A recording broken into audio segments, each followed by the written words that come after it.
हजरत Ayesha Siddiqa रज़ी अल्लाह तआला अन्हा फरमाती है, मेरे पास एक औरत आई तो मैंने उसके साथ दो बेटियां थी उसकी, मेरे पास 3 खजूरें थी, मैंने उस बीबी को दे दी। 2 बेटियां थी। उस औरत ने क्या किया, मैं देख रही थी, माँ थी ना और बेटियों की माँ थी।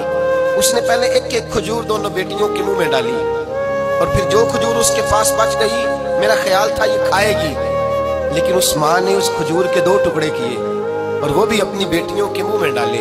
हजरत आयशा सिद्दीका फरमाती है, उसका अमल इतना हसीन था, उस बीबी के इस अमल के अंदर इतना हुस्न था कि मेरी आंखों में भी वो बात रह गई, दिल में भी रह गई, रूह में भी समा गई। उसके हुस्न और तासीर को मैं भुला न सकी। शाम तक वो कैफियत, वो अंदाज, उस औरत का तर्ज, उसका वो अंदाज मेरी तबीयत के अंदर बार बार मुझे उसकी तरफ मुतवज्जे करता रहा। शाम को महबूब तशरीफ लाए, नबी करीम सल्लल्लाहु अलैहि वसल्लम शाम को जब तशरीफ लाए तो हबीब पाक अलैहिस्सलाम को मैंने बतलाया, मैंने कहा हुजूर बीबी आई थी, उसका चेहरा बता रहा था कि भूखी है, लग रहा था कई दिनों से खाना नहीं खाया। 3 खजूरें थी ही मेरे पास 3, 2 बेटियों को दे दी, वो खा सकती थी, लेकिन या रसूल अल्लाह सल्लल्लाहु अलैहि वसल्लम उसने खाई नहीं, वो भी खजूर 2 टुकड़े करके बेटियों में बांट दी है।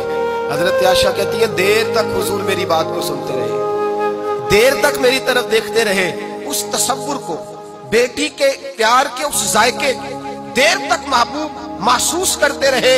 और फिर फरमाया, आयशा जो दुनिया में बेटियों की वजह से आजमाया जाएगा, जब कयामत का दिन आएगा तो रब उससे हिसाब नहीं लेगा, बेहिसाब ही जन्नत में दाखिल फरमा देगा। अल्लाह फिर उससे हिसाब नहीं लेगा जो बेटी के सबब से आजमाया जाए। यानी हुजूर ने बाप को कहा कि बेटी को मुसीबत न समझना, अगर कभी उसके मेके से झगड़े का पैगाम भी आ जाए, अगर कभी दोबारा तुझे उसकी तरफ पलट कर जाना भी पड़े। मेरे नबी पाक सल्लल्लाहु अलैहि वसल्लम से किसी सहाबी ने कहा था, या रसूल अल्लाह बेहतरीन सदका कौन सा है? हुजूर बेहतरीन सदका कौन सा है? वो मेरा माल जो अल्लाह के रास्ते में खैरात करूं तो रब मुझे ज्यादा अजर अता करे, वो कौन सा है?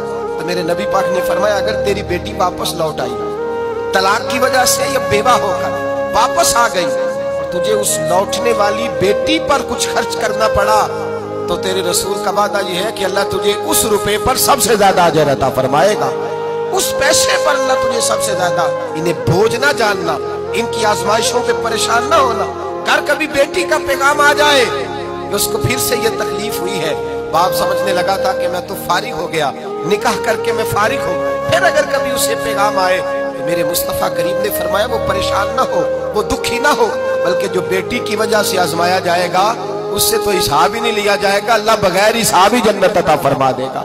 इतना बड़ा मकाम, इतनी बड़ी अजमत और फजीलत अल्लाह के रसूल ने बेटियों के माँ बाप को अता फरमाई।